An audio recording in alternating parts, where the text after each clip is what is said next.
Hi, my name is Dharmendra.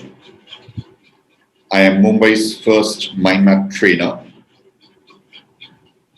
I recently wrote a book, which is a fictional book called The Weird Brain of Tridhaaa Wuornos. This is original psychopath fiction. It's my third book. My first book is called The Thin Mind Map Book. My second book is called The Invisible Selling Book, Behavioral Economics and More. And this is my latest book. Plenty of people have asked me why I wrote this book and how I wrote this book. They're surprised that I decided to write a fictional book. They knew I was training on mind mapping and invisible selling, so it was natural for me to write books on those subjects. And those two books were research backed how to books, whereas this is a fiction book. There were also questions about, am I planning to become a full time writer?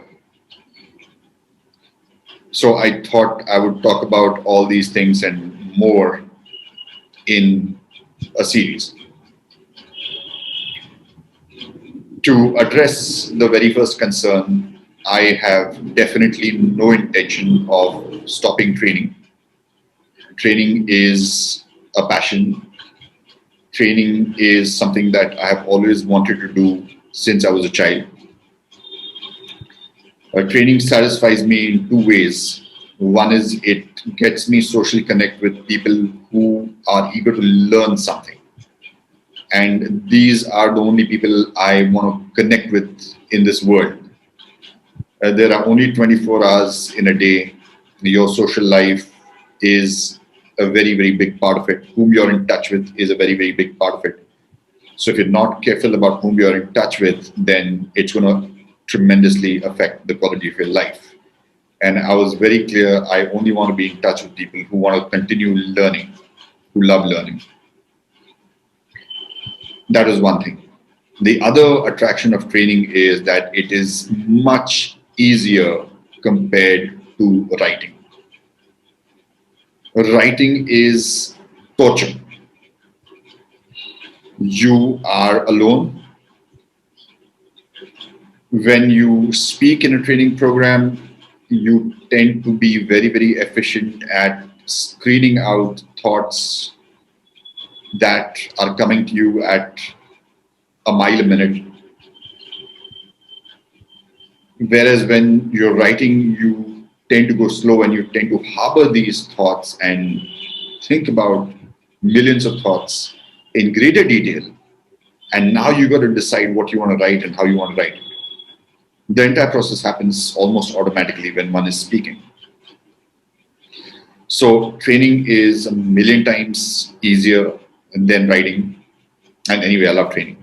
So I am not a full-time author right now, and I don't intend to be a full-time writer ever. So what made me write this book on psychopath fiction, The Weird Brain of Tridhaaa Wuornos? It's a longish answer. I think there were three major factors. The first factor is that I have been an avid reader of books, an avid consumer of books, of videos, of movies, of television programs since I was a child. I love to see movies, I love to read. I used to lock myself in the room and read for 6 hours every day for several years. So I was really, really fascinated with gaining knowledge for the sake of pleasure. I had no way of thinking about how I'm going to apply this knowledge that I'm getting. I just knew that getting certain type of knowledge was very pleasing, was giving me a lot of happiness. And I think that's the best way to lead a life. You just do what you enjoy, and then you think about how you can get benefit out of that enjoyment, out of that process. So I have been reading a lot, and I have been reading books that I like over and over again. And I think that's one of the best ways to gain knowledge, to enjoy knowledge, to pursue any interest of yours. Look at the best books written on that, or the books that you think are helping you the most, and read them over and over again. Forget speed reading, it's utter nonsense. Speed reading does not work. There is no scientific research by any eminent individual or any eminent institution which proves that speed reading works. Speed reading is a hoax. When you are passionate about a subject and you're passionate about an author and you're passionate about a book, you just know what to do. You know where to go fast, you know where to go slow, you know where to take a break, you know where to want to discuss some stuff with somebody else, you know when you want to shut the book and just daydream about what you read. All that just happens naturally. So I have been fascinated by plenty of authors. To mention a few of them, one is Sir Arthur Conan Doyle.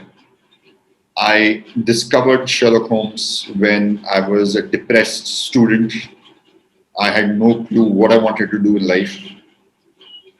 I was extremely depressed because I wasn't interested in the rat race, in just cramming for exams and getting great marks and becoming a doctor or an engineer, just because every second person in the country, every second youth in the country wanted to become a doctor or an engineer.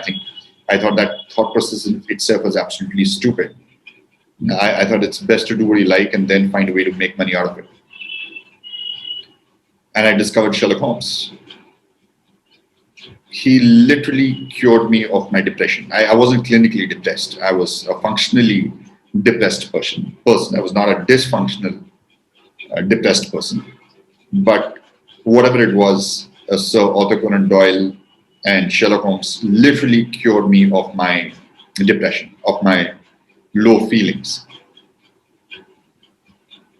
I just fell in love with those stories so deeply that I must have read the entire 56 short stories at least 20 times over, and the four big stories at least 10 times each.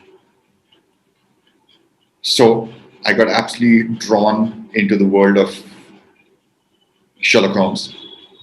I also read a few other authors, but I always stuck to reading the same book again rather than mindlessly focusing on the quantity of books or the quantity of pages that I've read.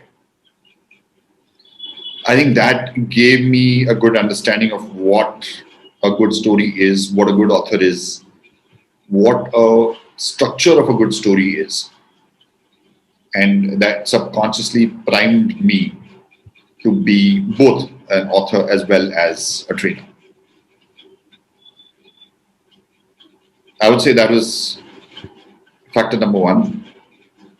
Factor number two is I have always been fascinated by creativity, which is one of the reasons why I became a mind map trainer. I've also done plenty of seminars on creativity, mind mapping, lateral thinking, general strategies of creativity like daydreaming, taking a walk at a very slow pace, and plenty of other general strategies on creativity and specific strategies on creativity have fascinated me. I've studied them, I've applied them.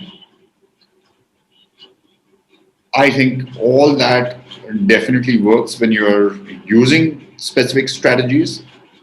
And the more often you use specific strategies, the more subconsciously creative you become. Now, that's not what Edward de Bono told me. I met Edward de Bono, the godfather of creativity, the inventor of lateral thinking, on his last visit in India way back in 2009.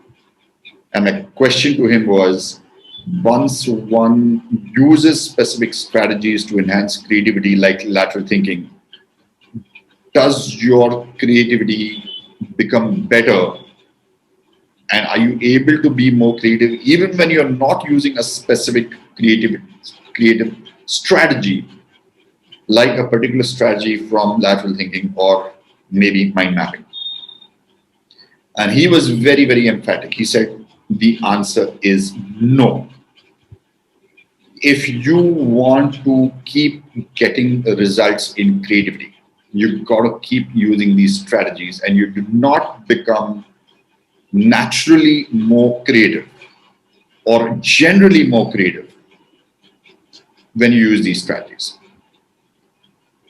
Now, I have done a lot of research on creativity since 2009, and I have come to the conclusion that that's the wrong answer, at least for people like me. Maybe it's the right answer for plenty of other people, or maybe it's a certain bent of mind that people like me have. But with me, it's worked. I have generally become more creative and generally able to think of a large number of ideas for any topic, even if I'm not using a particular tool at that time, like mind mapping or lateral thinking.